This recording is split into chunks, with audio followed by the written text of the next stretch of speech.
और झालमुरी खाने में क्या आपत्ति, ममता दीदी भी मैंने सुना है खाती है, अब मोदी जी खा रहे हैं तो विरोध कर रही है।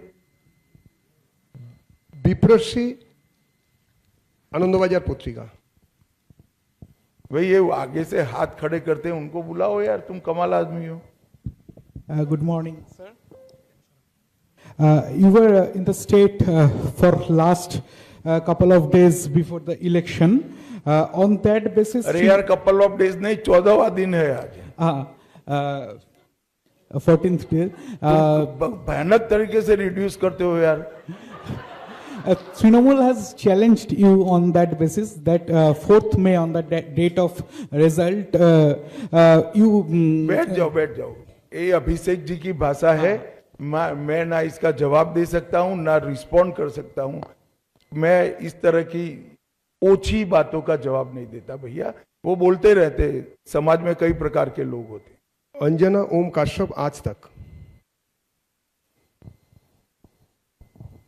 गृह मंत्री जी, मेरा सवाल आपसे ये है कि हाल में कई राज्यों में हमने देखा कि एक प्रो इनकम्बेंसी रही अब हाई वोटर टर्नआउट में।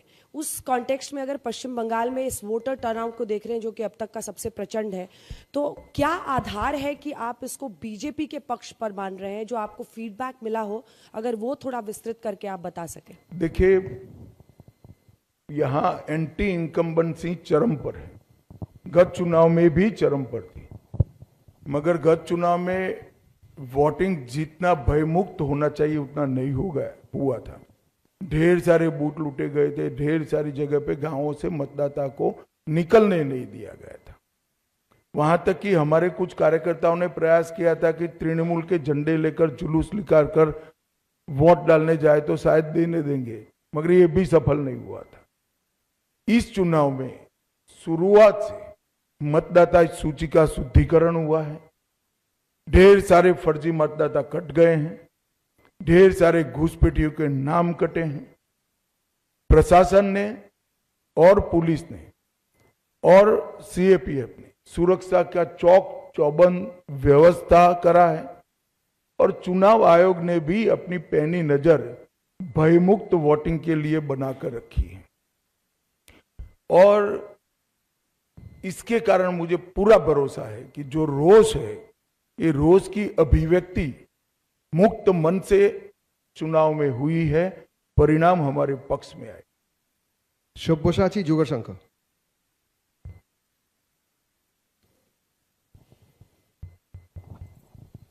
सर, पहले दफा जो मतदान हुआ है इसमें आप लोग दावा कर रहे हैं कि 110 के ऊपर जाएगा, लेकिन तृणमूल कांग्रेस का दावा है ये एसआईआर के अगेंस्ट में वोट जा रहा है। इसके विषय में आपको क्या टिप्पणी है? कुछ नहीं कहना है, सबको जो भरोसा है वो बताना चाहिए जनता को। जनता को किस पर भरोसा करना वो जनता तय करे। Devendra Parashar, India TV. Devendra Parashar, India TV. हाँ, खड़ा करते हैं भैया, गुस्से मत हो यार, क्यों ममता दीदी जैसा करते होता। गृहमंत्री करता हूं मैं जी, आप अलाउ करें तो दो छोटे सवाल हैं मेरे। पहले ही बात तो ये है कि जैसा कि आपने बताया भी कितना वायलेंस होता था यहाँ पे, पिछले लोकसभा में भी हमने देखा कि जम्मू कश्मीर जैसा राज्य जो कि आतंकवाद से ग्रस्त है, वहाँ शांतिपूर्वक तरीके से चुनाव हुआ।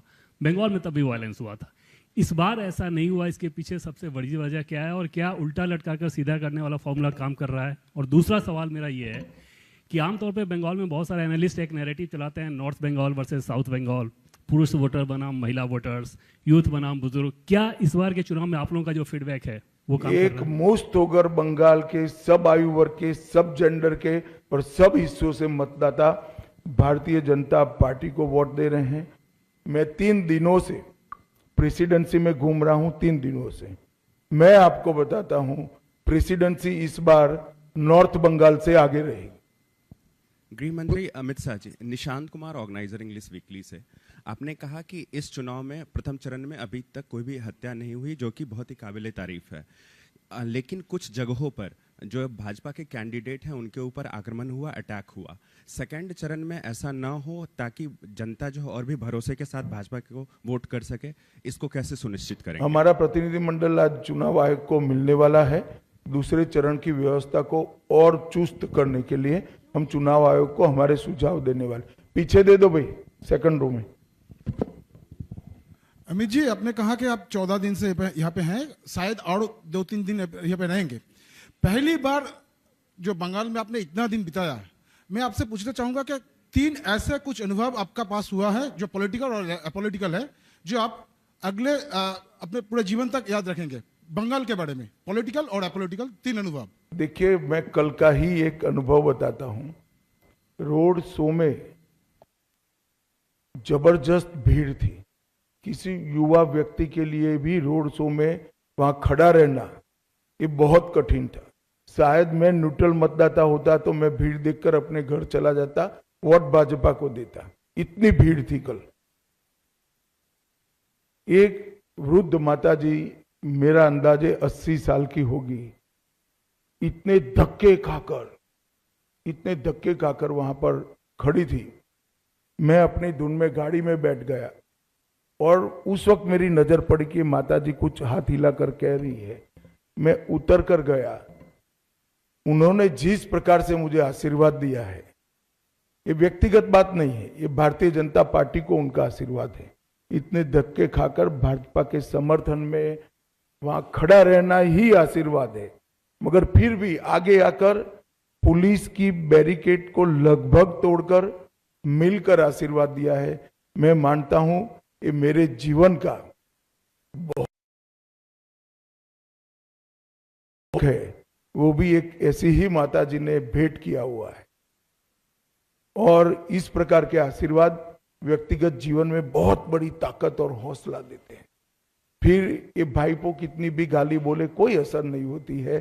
जब इतनी बूढ़ी मां आशीर्वाद देती है कुछ नहीं होता। विकास वादौड़िया, एनडीटीवी। हाथ खड़ा कीजिए।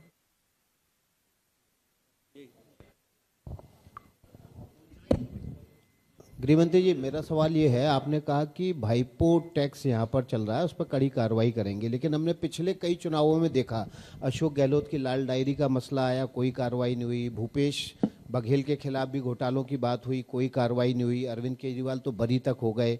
तो जो बयानबाजी होती है वो चुनावी जुमला भर रह जाती, बाद में कड़ी कार्रवाई नहीं होती। ऐसा है, आपकी कार्रवाई से आपका रेफरेंस है, कोई कानून को सुने बगैर उठाकर बंद कर। जांच होता है, जांच में सहयोग नहीं करते हैं, देरी होती है। सैन सभी जिन्होंने भ्रष्टाचार किया है इसमें आएंगे ही आएंगे, आप भरोसा करिए। और जब आता है तब तो आप विंडिक्टिव अप्रोच का प्रेस करते हो, स्टेटमेंट देते हो। कोई विंडिक्टिव अप्रोच नहीं है, इसकी बकायदा जांच होती है। एजेंसी अपना काम स्वतंत्र रूप से करती हैं और एजेंसियों को कोर्ट में उलझाकर समय भी बहुत जाया किया जाता है, इसलिए देरी हो रही है। मगर सबसे बड़ी बात बंद होना है, और बंद होने के बाद आगे न हो इसके लिए एग्जाम्पल सेट करना है। शेष प्रश्न अमित कुमार, टाइम्स नाउ। अमित भाई, अब तो पहले चरण का मतदान हो गया, लेकिन चुनाव के दौरान लगातार ममता ये कह रही थी कि जो अधिकारी बीजेपी के लिए काम कर रहा है, मैं एक अधिकारी को पहचान रही हूं, नजर रखी हूं, उन पर कार्रवाई करेंगे। साथ ही साथ ये भी कही थी कि चुनाव बंगाल कब्जा करने के बाद दिल्ली कब्जा करेंगे और दिल्ली से भाजपा को भगाएंगे। बहुत अच्छी बात है, चलिए। कोई कुछ नहीं मानता है अमित तेरे अलावे। यहां कुछ नहीं बचा है, दिल्ली कहां आएंगी। अब मैं क्या जवाब दूं, भले आदमी बोलो। चलो। आपने ये कहा है कि पहले चरण में आपके 110 आएंगे, पिछले बार आपके 57 आए थे। तो अमित भाई, इन 5 सालों में क्या बदला है कि डबल नंबर की आप बात कर रहे हैं? ढेर सारा काम हुआ है। पहले तो मैंने जो कहा कि भय मुक्त मतदान हुआ है, जरा भी इंटरप्शन नहीं हुआ है। और दूसरा, एंटी इनकम्बेंसी भी चरम पर पहुंची है। और ये 5 साल में विशेषकर महिलाओं की सुरक्षा पर जो गंभीर सवाल लगे हैं, इसने सारी माताओं बहनों को एक प्रकार से लामबंद कर दिया है। और हम भी सीखे हैं काफी कुछ। तो मुझे भरोसा है कि बहुत अच्छा परिणाम आने वाला है। Neeraj from Zee News. ईशान,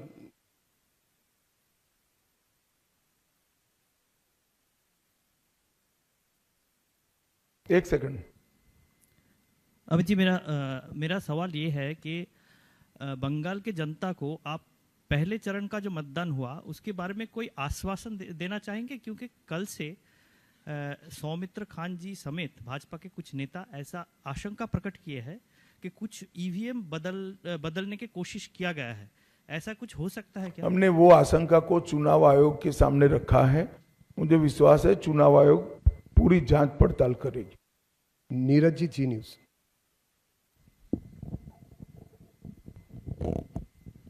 अमित जी, कोलकाता के आसपास के बहुत से ऐसे इलाके हैं जहां पर बहुत सारे घर खाली मिल रहे हैं। कहा यह जा रहा है कि वहां पहले बांग्लादेशी रहते थे, अब वो लोग छोड़कर यहां से चले गए हैं।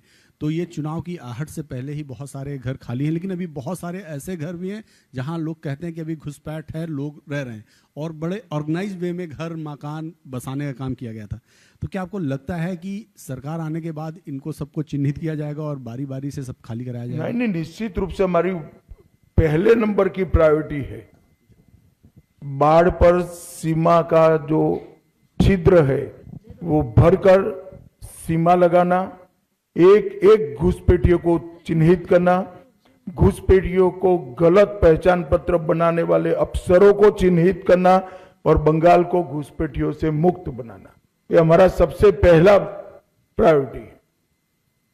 चलिए भैया, धन्यवाद। आप खींच कर आप लोग सवाल बना रहे हैं। ধন্যবাদ। बहुत बहुत धन्यवाद। সবাইকে ধন্যবাদ। এদিকে সাংবাদিক সম্মেলন এখানে শেষ হচ্ছে। ধন্যবাদ।